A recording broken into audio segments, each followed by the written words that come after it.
반갑습니다. 선희쌤의 마음운동의 심리상담가인 이선희입니다. 가족이랑 있으면 숨막히는 사람, 나뿐인가요? 혹시 집이 감옥처럼 느껴지시나요? 당신이 나빠서가 아닙니다. 사실 그건 착한 게 아니라 마음이 병들고 있다는 신호입니다. 가장 오래 나를 평가한 사람들 앞에서 우리는 가장 작아질 수밖에 없습니다. 가족이 불편한 소름 돋는 이유? 풀영상에서 확인하세요. 당신 잘못이 아닙니다. PD님, 오늘은 어떤 게 또 궁금하실까요? 소장님, 남들은 가족이 제일 편하다는데 저는 왜 남보다 가족 눈치가 더 보일까요? 많은 분이 가족이니까 당연히 편해야지 라고 생각하지만 사실은 그 반대인 게 더 정상입니다. 가족은 우리 인생에서 만난 첫 번째 채점자들이기 때문입니다. 아주 어릴 때부터 우리는 평가받고 비교당하고 또 형제끼리, 가족끼리, 다른 사람과 이렇게 철저하게 인정받고 싶었던 기억들, 그 관계 속에서 고스란히 박혀 있을 수 있습니다. 그래서 가족과 밥을 먹거나 대화를 할 때 뇌는 이걸 단순한 대화로 인식하지 않습니다. 무의식적으로 나는 여전히 이들에게 괜찮은 사람인가? 라는 일종의 기말고사, 치르는 시험 같은 그런 기분을 느끼는 거죠. 시험장인데 어떻게 눈치가 안 보이고 긴장이 안 되겠어요? 당연한 겁니다. 친구들하고는 말도 잘하고 재미있는데 유독 가족 앞에서만 서면 꿀먹은 벙어리가 돼요. 왜 그럴까요? 이제 그런 경우가 많죠. 이게 가족 안에서 충분하게 애착이 형성이 되지 않았기 때문인데요. 그건 친구와 가족이 만난 어떤 버전이 다르기 때문입니다. 친구들은 사회생활을 시작하고 다 자라고 난 현재의 나를 만나는 사람들이고, 하지만 가족은 내가 태어났을 때부터 나를 봐온 사람들이잖아요. 가족 안에서는 너는 이런 개념이 좀 있어요. 이 고정관념인데, 너 본래 예민하잖아. 너 소심하잖아. 이런 얘기를 20년, 30년 이런 얘기를 계속 듣다 보면 이런 낡은 이미지가 좀처럼 바뀌지가 않습니다. 이게 일종의 선입견, 약하게 얘기하면, 강하게 얘기하면 낙인이 되는 거죠. 그래서 가족이라는 이 울타리 안에만 들어가면 사회에서는 아주 당당한 성인들이 내가 순식간에 과거의 나로 회귀하거나 강제로 소환당할 경우가 많아요. 30살, 40살이 되어도 집 문만 열면 무기력했던 대여섯 살의 아이로 다시 돌아가 버리는 경우가 있거든요. 이래서 말이 안 나오는 게 어떻게 보면 당연지사가 아닐까요? 평소엔 온순하다는 소리 꽤 듣는데 왜 가족 말 한마디에는 불같이 화가 날까요? 인격 장애인가 싶어 괴로워하시는 분들이 있어요. 아이고, 인격장애식이나 그렇게 생각할 수도 있겠다, 그죠? 그건 그런 분들이 나쁜 사람이 사실은 아닙니다. 인격장애도 아니고 마음속에 오래된 이게 지뢰밭이 막 깔려 있는 거예요. 가족에게서 느끼는 분노는 사실 지금 벌어진 사건 때문이 아닌 경우가 훨씬 많아요. 이게 계속 쌓이고 쌓여서 적체되었던 거죠. 어릴 때 서러웠던 기억들, 이해받지 못하고 비교당했던 그런 억울함, 화, 이런 것들이 마음 밑바닥에 켜켜이 이렇게 쌓여 있다가 가족의 아주 작은 말투나 표정 하나에 트리거, 이 방아쇠가 뿅 하고 당겨지는 거죠. 비유하자면 이건 마음의 알레르기 반응? 평소 때는 괜찮다가 알레르기 유발 물질인 어떤 가족의 특정 행동을 마주하게 되면 내 의지하고는 상관없이 감정이 격하게 반응을 하는 그런 경험 해보셨죠? 그러니 왜 이렇게 화가 나지? 라는 생각이 들 때 스스로 절대 탓하시면 안 돼요.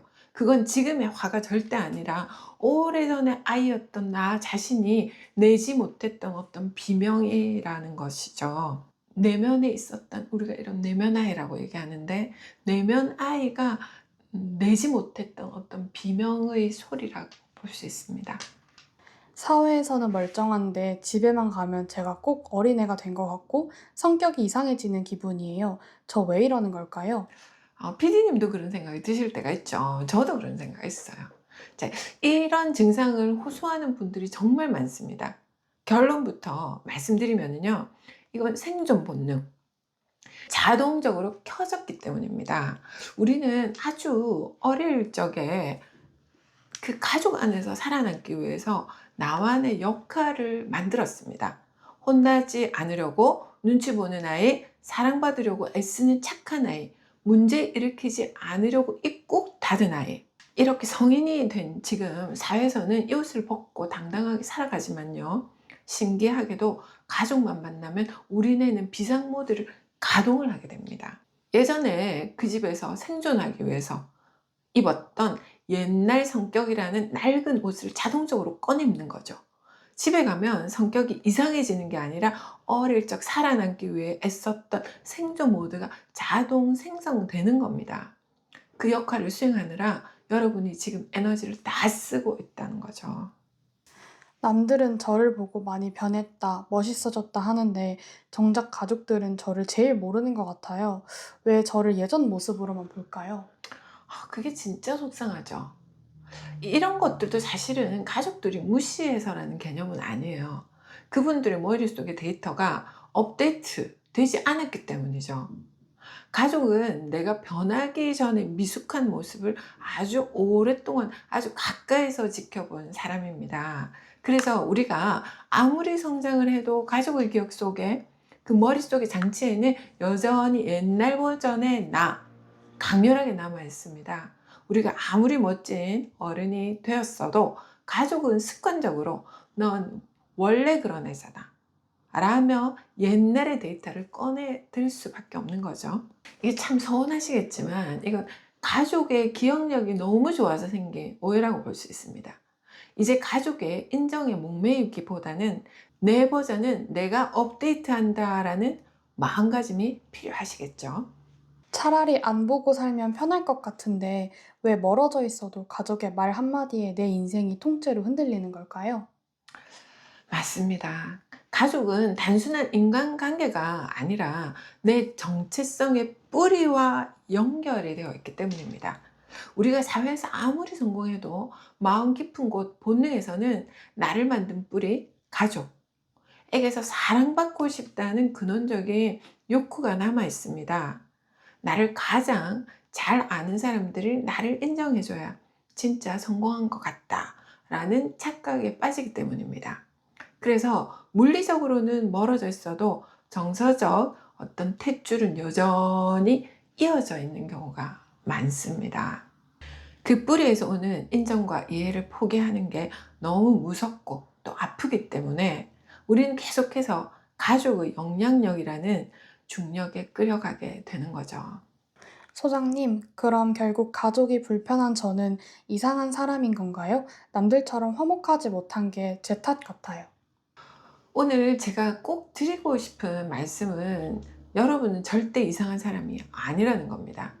오히려 우리 사회가 만든 가족은 무조건 편해야 된다는 어떤 신화? 이게 수많은 사람을 병들게 하고 있습니다. 여러분들 생각하시죠? 가족 하면 따뜻한 집, 보글보글 끓인 된장찌개, 따뜻한 맛. 이걸 가지고 있는 사람이 얼마나 되시겠어요? 현실에서는 가족이 세상에서 가장 어렵고 가장 상처 많이 주고받는 관계인 경우가 허다하게 많습니다.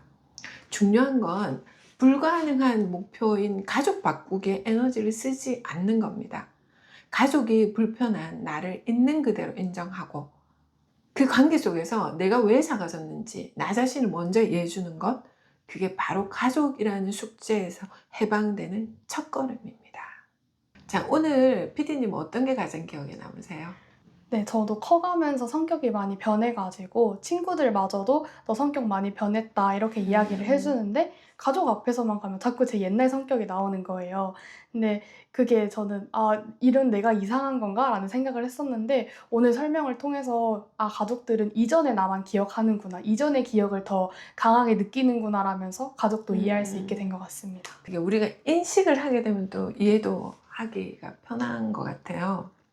소장님, 오늘 많은 이야기를 나눠봤는데요. 마지막으로 오늘 내용 중에 시청자분들이 꼭 기억해야 할 한 가지만 꼽아주신다면요? 자, 오늘 제가 드린 얘기는 결국 이 한 문장으로 통합니다. 가족은 바꿀 수 없지만 그 관계 속에서 나를 지키는 법은 배울 수 있다. 우리는 나를 가장 오랫동안 평가해온 사람들 앞에서 가장 작아질 수밖에 없는 존재입니다. 그래서 누군가에게 가족은 세상에서 가장 풀기 어려운 숙제가 되기도 하고, 이제 그 숙제를 완벽하게 풀어내려고 애쓰지 않으셨으면 좋겠습니다. 가족을 바꾸려고 노력하기보다는 그 안에서 상처받았던 나를 먼저 안아주고 이해해주는 거, 이거부터 시작해 보셨으면 합니다. 자녀를 잘 키우는 법, 이전에 내 마음을 잘 돌보는 여정, 선희쌤의 마음동에 함께 하겠습니다. 오늘 이 영상이 위로가 되셨다면 구독과 좋아요로 마음을 나눠주세요. 다음 시간에 또 만나요.